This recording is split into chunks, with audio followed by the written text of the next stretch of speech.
ከያስኳቸው መረጃዎች መካከል በተለያዩ የአማራ ክልል አካባቢዎች ውጊያዎች ተደርገዋል። በተለይ በሸዋ ቀጠና በደብረ ሊባኖስና አካባቢው ፋኖ ውጊያ አድርጓል። በምንጃር ቀጠናም በተመሳሳይ ውጊያዎች ተደርገዋል። በወሎ ቀጠናም በተለያዩ አካባቢዎች ውጊያዎች ተደርገዋል። እነዚህን የግንባር መረጃዎች በዝርዝር አደርሳችኋለሁ። በደብረ ማርቆስና አካባቢውም በተመሳሳይ ውጊያ ሲደረግ ውሏል። እነዚህን በአማራ ክልል ካሉ የግንባር መረጃዎች በዚህ ሰዓት የምትሰሟቸው ሲሆኑ በህወሓት በኩልም ያለውን አጠቃላይ ሁኔታ በተመለከተ በትግራይና በሱዳን አሁን የህወሓት ታጣቂ በሁለት ቀጠናዎች ይገኛል፣ በሱዳን ቀጠናና በኢትዮጵያ የትግራይ አካባቢ። ከዚህ ጋር በተያያዘ ዛሬ ያሉ አዳዲስ የስምሪት መረጃዎችንም ወደ እናንተ አደርሳችኋለሁ። ወደ የተለያዩ አካባቢዎች አዲስ ስምሪት ተሰጥቷል። የጦር መሳሪያዎች እየተንቀሳቀሱ ነው። ታጣቂዎችም እንደዚሁ ወደ ተለያዩ አካባቢዎች እንዲንቀሳቀሱ ትዕዛዝ ተሰጥቷል። ሞባይላቸውንና ሌሎች ቁሳቁሶቻቸውን ለወታደራዊ አዛዦች እንዲሁም ደግሞ ለቤተሰቦቻቸው እንዲያስረክቡ ትዕዛዝ ተሰጥቷል። ይህንን ጨምሮ በትግራይ ያለው አጠቃላይ ሁኔታ ምን ይመስላል የሚለውንም በዝርዝር እንሄድበታለን። ሌሎች መረጃዎችንም ይዣለሁ። እስከ መጨረሻው አብራችሁ እንድትቆዩ ነው በአክብሮት የምጋብዛችሁ። ሀሳብ አስተያየት ቢኖራችሁ ጥቆማ ዜና@gmail.com ላይ በኢሜይል ልትልኩልኝ ትችላላችሁ። እንዲሁም ደግሞ በቴሌግራም፣ በዋትስአፕ፣ በሜሴንጀርም እዚሁ በተመሳሳይ መልእክቶችን መላክ ትችላላችሁ። እየላካችሁ ስለሆነ በእጅጉ ነው የማመሰግነው። ወደ ምስራቅ አፍሪካ የሚደረጉ የጦር መሳሪያ ማጓጓዞችን ጨምረዋል። እንግዲህ በምስራቅ አፍሪካ ያለውን አጠቃላይ ውጥረት በተለይ በሱዳንና በኢትዮጵያ ያለው ሁኔታ ተከትሎ ከዩናይትድ አረብ ኤሚሬትስ ወደ ኢትዮጵያ ተከታታይ የጦር መሳሪያ እየተጫነ ነው የሚገኘው። ይህ እንግዲህ በተለያዩ ሀገራት በቀጥታና በተዘዋዋሪ በጦርነቶች ውስጥ የምትገኘው ዩናይትድ አረብ ኤሚሬትስ ያለማቋረጥ ከፍተኛ የጦር መሳሪያ ወደ ምስራቅ አፍሪካ እያጓጓዘች ትገኛለች። በዋናነት መዳረሻውን ሱዳን አርኤስኤፍ ያደረገ ሲሆን በሌላ በኩል እንዲሁም ደግሞ በኢትዮጵያ ውስጥም ላለው ጦርነት እንደዚሁ ከፍተኛ የጦር መሳሪያ አቅርቦት ከሚያደርጉ ሀገራት መካከል አንዷ ዩናይትድ አረብ ኤሚሬትስ ነች። በዚህ መሰረት እንደዚሁ ያለፉት 4 ቀናት የበረራ መረጃዎች ሲታዩ ይህንን ያሳያሉ። በአፍሪካ ቀንድ ከፍተኛ መጠን ያላቸው የጦር መሳሪያ ጭነቶች መመላለሳቸው በቀጠናው ያለውን አጠቃላይ ሁኔታ ያሳያል።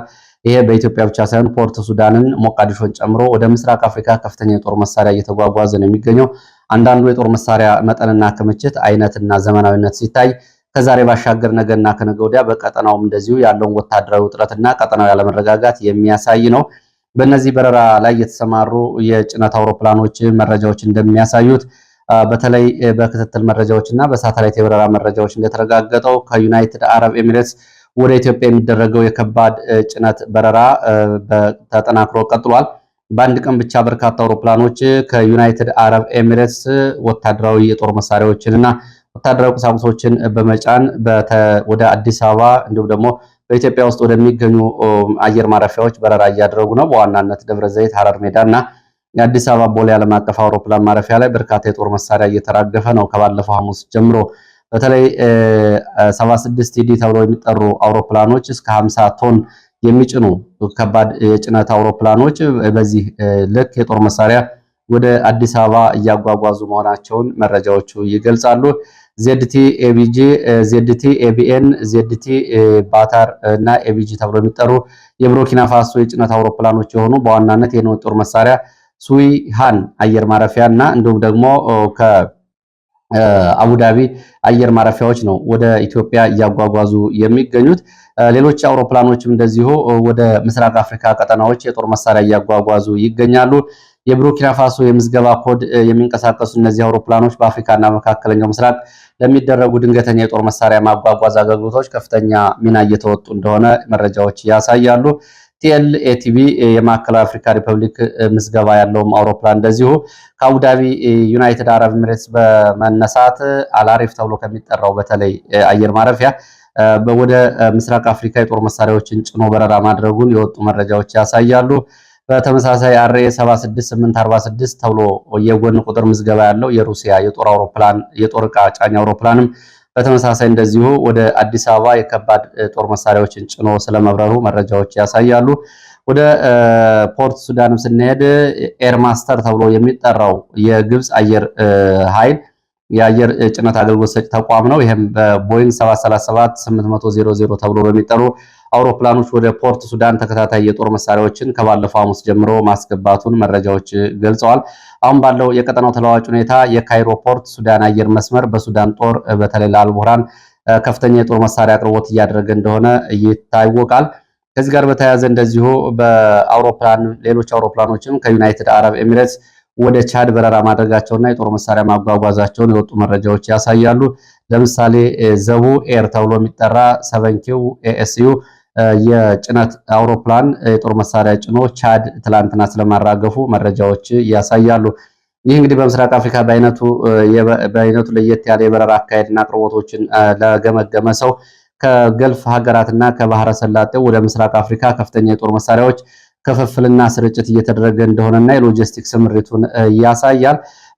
በርካታ የከባድ የጭነት አውሮፕላኖች በአንድ ቀን ውስጥ ወደ አዲስ አበባ ማቅናታቸው የተለመደው የንግድ መስመሮችን በመተው አንዳንድ አውሮፕላኖችም እንደዚሁ በጦር መሳሪያና በሰራዊት ማጓጓዝ ላይ መሰማራታቸው በቀጠናው ያለውን አጠቃላይ ሁኔታ የሚያሳይ ነው። ትላንትና በወጡ መረጃዎች የኢትዮጵያ አየር መንገድ ከቻድ ወደ አሶሳ አየር ማረፊያ የአርኤስኤፍ ታጣቂዎችን እየጫነ እያጓጓዘ ነው የሚል ዘገባ ወጥቶ ነበር። እንግዲህ በኢትዮጵያ አየር መንገድ የሲቪል አውሮፕላኖችን ጭምር በመጠቀም ታጣቂዎችን እያጓጓዘ ነው የሚለው ለአየር መንገዱ የማይመጥን ስም መሆኑና በምስራቅ አፍሪካ ማባሪያ በሌለው የእርስ በርስ ጦርነት ውስጥ እንደዚህ አይነት ግዙፍ ስም ያለው አየር መንገድ መሳተፍ ያው ምን ሊያመጣ እንደሚችል ግልጽ ነው። ይህንን ሚዲያዎች እየዘገቡ ነው የሚገኙት። ወደ ሌሎች መረጃዎች ስንመጣ የፋኖ የውሎ መረጃዎችን የተመለከቱ ወደ እናንተ አደርሳለሁ። በፋኖ ባደረገው የሁለት ቀናት ዘመቻ ተከታታይ ዘመቻ በታሪካዊ የደብረ ሊባኖስ ገዳምና አካባቢ የሚገኙ ቦታዎችና ከተሞችን መቆጣጠሩ ታውቋል።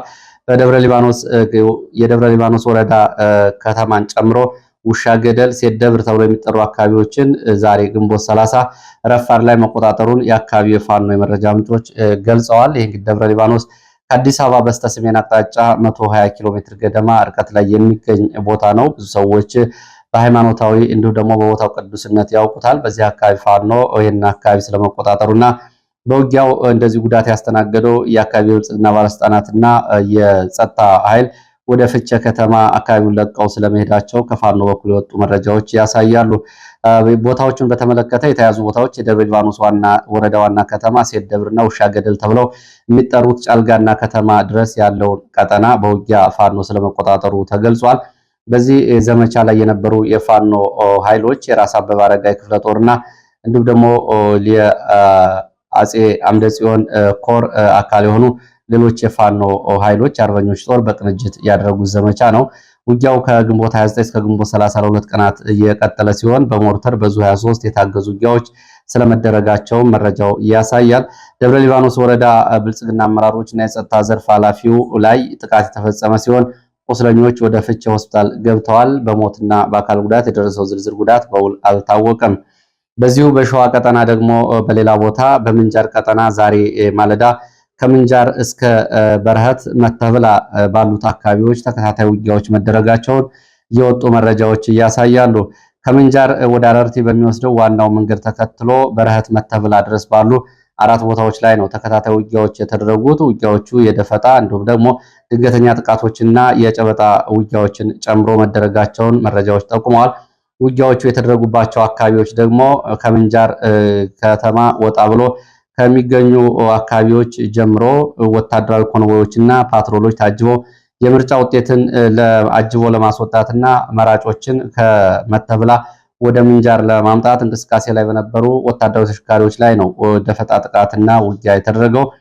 ውጊያው የተደረገባቸው ቦታዎች ደግሞ ሚጢ፣ ጻዳ፣ አጉራቻ፣ ተሬ ተብለው የሚጠሩ አካባቢዎች እንደሆኑ መረጃዎች ያሳያሉ። በተለይ ተሬ ተብሎ የሚጠራው አካባቢ ከመተብላ በቅርብ ርቀት በሚገኘው አካባቢ ለተከታታይ ሰዓታት ውጊያ ተደርጎ እንደነበርና ውጊያው የጨበጣና የእጅ በእጅ ውጊያ ጭምር እንደነበረበት የገለጹት የመረጃ ምንጮች በዚህ በኩል የደረሰው ዝርዝር ጉዳት በውል አልታወቀም ብለዋል። መከላከያ አካባቢው ከገባ በኋላ ተመልሶ ወደ ምንጃር አረርቲ መውጣት ባለመቻሉ መንገዱ በፋኖ መዘጋቱ ወደ መተሐራ ከተማ ወጥቷል። የምርጫ ኮረጆዎችን አጅቦ ነው ያሉት። በረሃት ከተማ ወደ 3 የተለያዩ አቅጣጫዎች የሚያስወጡ መንገዶች አሏት ያሉት የመረጃ ምንጮች ወደ አዋሽ አርባ፣ ወደ መተሐራና ወደ ምንጃር የሚያስወጡ 3 መስመሮች ቢኖሩም ወደ ምንጃር መከላከያ ተመልሶ መምጣት ባለመቻሉ ወደ ኮረጆዎችንና ምርጫ አስፈጻሚዎችን አጅቦ ይዞ ወደ መተሐራ ዋናው የአዲስ አበባ ጅቡቲ መንገድ ወጥቷል። ወደ ምንጃር ለመመለስ አስቦበት የነበረ መንገድ በፋኖ መዘጋቱና በውጊያዎቹ ጉዳት በመድረሱ ምክንያት ነው ብለዋል። የደረሰው ዝርዝር ጉዳት ግን በውል አልታወቀም። ወደ ደብረ ማርቆስ ቀጠና ስንሄድ ደግሞ በደብረ ማርቆስ ቀጠና በነበረ ድንገተኛ ውጊያና ድንገተኛ ደፈጣና በነበረው ውጊያ የአድማ ብተና አዛዥን ጨምሮ ጉዳት ደርሷል። ከደብረ ማርቆስ ተነስቶ ሊባኖስ ተብሎ ወደሚጠራ ደጋማ አካባቢ እንቅስቃሴ ላይ በነበረ አድማ ብተና የ36ኛ ሻለቃ አድማ ብተና መሪና የአድማ ብተና አባላት ላይ በተፈጸመ የደፈጣ ጥቃት ነው ጉዳት እየደረሰው። ደፈጣ ጥቃት ባሻገር እንደዚሁ በቆረጣና አካባቢም ለሰዓታት የቆየ ተኩስ እንደነበር ተገልጿል። በዚህ ዘመቻ በቁጥር ያልታወቁ የአድማ ብተና አባላት ስለመሞታቸው የፋኖ ህዝብ ግንኙነት ገልጾ ከነዚህ መካከል በትንሹ 16 የሚሆኑ ሳይሞቱ እንዳልቀሩና 7 የሚሆኑ ደግሞ ቆስለው ሕክምና ሲገቡ በዚህ ላይ ሪፖርቱ የፋኖ ሪፖርት እንደሚያሳየው በቆረጣ የማጥቃት እርምጃ አጠቃላይ 23 በላይ የአድማ ብተና አባላት ጉዳት ደርሶባቸዋል። ከደብረ ማርቆስ ሊባኖስ በነበረ እንቅስቃሴ የ36ኛ ሻለቃ አድማ ብተና አዛዥም በዚህ ዘመቻ ስለመገደሉ አብሮ መረጃው ይገልጻል። የዙ ቁልፍ ሰው የነበረው ሻለቃ አዛዥን ጨምሮ እንግዲህ ጉዳት ካስተናገዱት መካከል ይገኙበታል።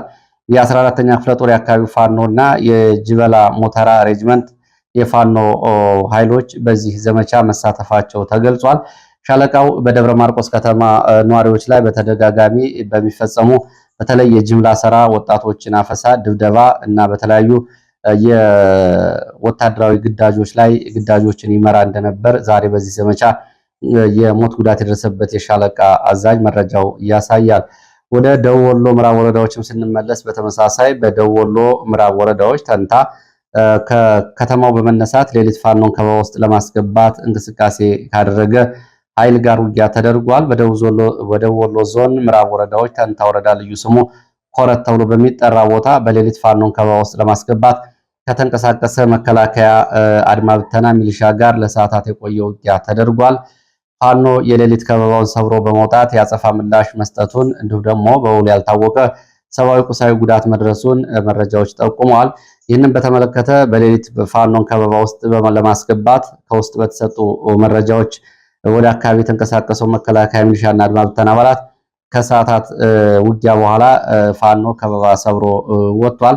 አካባቢውን እና ከበባውን በመቆጣጠር ውጤታማ ዘመቻ ለማድረግ የተሰጠው ግዳጅ በፋኖ ያጸፋ ምላሽ ከሽፏል ነው ያለው ከፋኖ የተገኘው መረጃ። በዚህ ዘመቻ በቁጥር ያልታወቀ ጉዳት አለ፣ የጦር መሳሪያና የሚሊሻ ምርኮ እንዳለ መረጃዎች ገልጸዋል። ይሄ ሆነው እንግዲህ በደቡብ ወሎ ዞን ተንታ ወረዳ ኮረት ተብሎ በሚጠራ ቦታ ዛሬ ግንቦት 30 2018 ዓመተ ምህረት ነው ከንጋት ቀደም ብሎ ወደ ሌሊት ገደማ።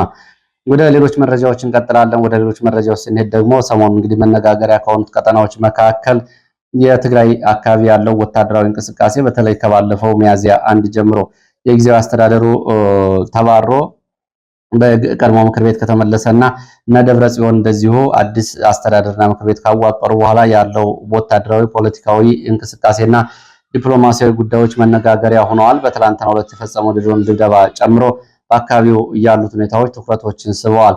እስኪ ወደ ትግራይ አካባቢ ያሉ መረጃዎችን ደግሞ ላድርሳችሁ። በትግራይ ዛሬም ወታደራዊ አፈሳ በተለያዩ አካባቢ ተጠናክሮ ቀጥሏል። በመቀሌ፣ በታህታይ ዳቦ፣ በአዲግራት ዞን በርካታ ወጣቶች ዛሬ ከመኖሪያ ቤቶች እንዲሁም ደግሞ በተለያዩ የመዝናኛ ቦታዎች ታፍሰው ተወስደዋል። ይህ በእንዲህ እንዳለ በተለያዩ አካባቢዎች የሚገኙ የህወሓት ታጣቂዎች ስምሪትና አዲስ ግዳጅ ተሰጥቷቸዋል። በዛሬው ዕለት አርሚ 33 ተብሎ የሚጠራው ታጣቂ ኃይል ወደ ግዳጅ ግንባር እንዲገቡ የአርሚው አባላት እስካሁን ይጠቀሙባቸው የነበሩ የኤሌክትሮኒክስ መሳሪያዎችን፣ ሞባይል እና ሌሎች ቁሳቁሶችን የጌጣጌጥን ጨምሮ ወደ ቤተሰቦቻቸው እንዲልኩ ወይም ደግሞ ለዙ ወታደራዊ አዛዦች እንዲያስረክቡ ትዕዛዝ ተሰጥቷል። ይህንን ካደረገ በኋላ አርሚው እስካሁን ከቆየበት አካባቢ ተንቀሳቅሶ አዲስ ግዳጅና ግንባር እንዲገባ ስምሪት ተሰጥቷል። በራያና ኮረም ግንባር ያለውን ስምሪት በተመለከተ የሚከተለው መረጃ ለኢትዮ ፎከስ ደርሷል። ህወሓት እንግዲህ በዚህ አካባቢ ለወራት የቆየ የአርሚዎች ስምሪት ቢኖረውም ዛሬ ካሉት የአርሚዎችና የጦር መሳሪያዎች ስምሪት አንጻር የሚከተለው መረጃ ወጥቷል። በዚህ ቀጠና በተለይ በራያ ቀጠና ራያ ማለት እንግዲህ ከማይጨው ጀምሮ እስከ ራያ መሆንና ዋጅራት ያሉትን የኮረም የራያ አላማጣና አካባቢዎቹን እንዲሁም ደግሞ የራያ ቆቦንና የደጋማውን አካባቢ ወደ ዋግና ወደ ላስታ መውጫ መስመሮችን ጨምሮ ባለው ቀጠና ሰፊ ቀጠና ነው። በዚህ ቀጠና ያለውን ስምሪት የሚያሳይ ነው። በዚህ ቀጠና የአርሚ 24 ዋና ማዘዣውን ማይጨው አድርጎ የአርሚው ኮር 1 ወደ ጣይፍ ተብሎ ወደሚጠራ አለማጣ ግንባር፣ አክሱም ተብሎ የሚጠራው ክፍለ ጦርም እንደዚሁ በዚሁ ጣፍዬ ተብሎ ወደሚጠራ አካባቢ፣ አልጋነሽ ተብሎ የሚጠራው ክፍለ ጦርም ወደ ጥሙጋ አካባቢ፣ ሁለን ተብሎ የሚጠራው ክፍለ ጦርም ዋጃ ሰሌን ውሃን ይዞ ወደዚህ ስምሪት ሲወስድ፣ ኮር 2 ተብሎ የሚጠራው የዚሁ አርሚ ኮር ደግሞ ጋርጀሌ ራያ አላማጣ አካባቢ መቀመጫውን አድርጎ በእነዚህ አካባቢዎች ስምሪት ሲያደርግ ከዚህ ኮር ውስጥ ያሉ ክፍለ ጦሮች አውሮራ ክፍለ ጦር፣ ዶጊያት፣ መረዋ ተብሎ በሚጠሩት መስመሮች፣ ዮሐንስ ተብሎ የሚጠራው ክፍለ ጦር በራያ አላማጣ አየር ማረፊያ ግንባር፣ ህድሪ ተብሎ የሚጠራው ክፍለ ጦር ደግሞ አላማጣ ከተማና አካባቢው በኮር 2 በዚህ በአርሚ 24 ውስጥ ያለው ኮር 3 ደግሞ ማዘዣ ጣቢያውን ኩኩፍቱ ራያ ዘቡ አካባቢዎችን አድርጎ አሞራ ክፍለ ጦር በዋጃ ጥሙጋ ቀጠና፣ ሰዓረ ክፍለ ጦር አየር ማረፊያ ቀጠና፣ ጉሽ ክፍለ ጦር በኮረም ቀጠና ስምሪቶች የተሰጧቸው ሲሆን የአርሚ 43 ደግሞ ዋና ማዘዣውን ጨርጨር ሃዳ አልጋ አካባቢዎች በማድረግ የዚህ አርሚ ኮር 1 ማዘዣውን ጨርጨር በማድረግ ቃላሚን ወክፍለ ጦሩ ኮርፎ ጋራ ተብሎ ወደሚጠራ አካባቢ፣ ደጀና ክፍለ ጦሩ ወደ ዋርባየ ራያ አዘቦ ቀጠና፣ ረመጥ ወይም ደግሞ ረመጽ ተብሎ የሚጠራው ክፍለ ጦር ደግሞ ባላና ኮርፎ ገራ ተብሎ የሚጠሩት አካባቢዎች፣ የዚሁ አርሚ ኮር 2 ደግሞ አይኒ ትግራይ ተብሎ የሚጠራው ክፍለ ጦር አሉጋ ተብሎ ወደሚጠራው አካባቢ፣ ማአሾ ተብሎ የሚጠራው ክፍለ ጦር ደግሞ መቻሬ እና መቻሬ ሜዳን ይዞ ወደ ራያ ቆቦ፣ ኳርተር ተብሎ የሚጠራ ክፍለ ጦር ደግሞ ኡላጋ ተብሎ ወደሚጠራው አካባቢ፣ እንዲሁም ደግሞ የዚሁ የአርሚ 43 ኮር 3 ተብሎ የሚጠራው ታጣቂ አዶ ትግራይ እየተባለ የሚጠራ ክፍለ ጦር ቢሶበር ተብላ የምትጠራውን ቁልፍ ቦታ፣ ይሄ ማለት እንግዲህ የራያ ቆቦ፣ የራያ ባላና የአፋር እንዲሁም ደግሞ የራያ ጨርጨር ቀጠና መገናኛ ቦታ ነች። ይችን ቁልፍ ቦታ እንዲይዝ ስምሪት ተሰጥቶታል። ሰል አለየ ተብሎ የሚጠራ ክፍለ ጦርም ቢሶበር እንደዚሁ ተጨማሪ ሽፋን ሰጭና ድጋፍ ሰጭ ነው ተመድቧል። ዮሐንስ ክፍለ ጦርም እንደዚሁ በላይ እንደተገለጸው በዋጃና ሰሌን ውሃ ስምሪት ተሰጥቷቸዋል። ወቅታዊ የታክቲክ እንቅስቃሴዎች ባሻገር አዲስ ስምሪትም ተሰጥቷል። ከነዚህ መካከል አርሚ 33 ተብሎ የሚጠራው አርሚ ከነበረበት ቀጠና ተነስቶ ወደ ዋጃ ግንባር እንዲመጣ ትዕዛዝ ተሰጥቶታል። ይሄ አርሚው ኮሮችን ክፍለ ጦሮችን ይዞ ወደዚህ ግንባር እንዲመጣ ታዟል። ይሄ እንግዲህ ዋጃ ጥሙጋ ቆቦ ያለው ከወልዲያ ቆቦ አለማጣ መቀሌ ያለው ዋናው የአስፋልት መንገድ ነው። በዚህ ቀጠና እንግዲህ አንድ አርሚና 3 ኮሮች እንዲሁም ደግሞ ከ5 በላይ ክፍለ ጦሮች ወደፊት ግዳጅ ተሰጥቷቸዋል። የከባድ መሳሪያዎች ስምሪት ሲታይ ደግሞ በኮረም ቀጠና በዋናው በደጋማው መስመር ከኮረም አሸንጊ ሐይቅ ወደ ማይጨው ባለው መስመር እንዶዶ የሚባል መንደር ጤና ጣቢያ ውስጥ የአየር መቃወሚያዎች ተተክለዋል። እንዲሁም ደግሞ በተመሳሳይ እንዶዶ መንደር ተብሎ የሚጠራ ትምህርት ቤት ውስጥ አዲስ ጄኔራል መድፍ ተተክሏል። እንዲሁም መሆኒ አካባቢ ደጋጋ ተብሎ የሚጠራ አካባቢዎችም አዲስ መድፍ እንደዚሁ ተተክሏል። ያው እንግዲህ እነ ብርሃኑ ጁላ ህወሓት መሳሪያዎችን አስረክቧል ሲሉ ነበር። እንግዲህ አሁን አዲስ ከሱዳን ከግብጽ የገቡትን ሳይጨምር ቀድሞም በህወሓት እጅ የነበሩ ጦር መሳሪያዎች አሁን እንደዚሁ በተለያዩ ቦታዎች ላይ ተተክለዋል። ጻዳ ሜዳ ተብሎ በሚጠራው በኩልም እንደዚሁ ዙ 23 የአየር መቃወሚያዎችን ጨምሮ መካከለኛ ርቀት የሚባሉ መድፎች ስለመተከላቸው መረጃዎች ይገልጻሉ። ባለማጣ ዙሪያ ግራካሶ የድሽቃ ስልጠናዎች በከፍተኛ ሁኔታ ተጠናክረው ቀጥለዋል። በተያያዘ መረጃ በሱዳን የሚገኘው የህወሓት ታጣቂ ኃይል ዳግም ከአልቡራን ጦር ጋር በመሆን አንዳንድ ከተሞችን እንደገና እየተቆጣጠረ እንደሆነ የህወሓት ታጣቂዎች ከቦታው ያሰራጯቸው የቪዲዮ መረጃዎች ያሳያሉ። ለምሳሌ በሰሞኑም በሱዳን በተለይ ገዳሪፍ ተብሎ የሚጠራው ቀጠና እና በብሉ ናይል ግዛት ቀጠና 3 ከተሞችን ከአልቡራን ጦር ጋር በመሆን የህወሓት ታጣቂዎች ስለመቆጣጠራቸውና በዘመቻዎቹ ወሳኝ ሚና መጫወታቸውን መረጃዎች ይገልጻሉ። የህወሓት ታጣቂዎች በነገራችን ላይ የአልቡራን ጦር ወሳኝ ድል እንዲቀዳጅ እያደረጉት ናቸው።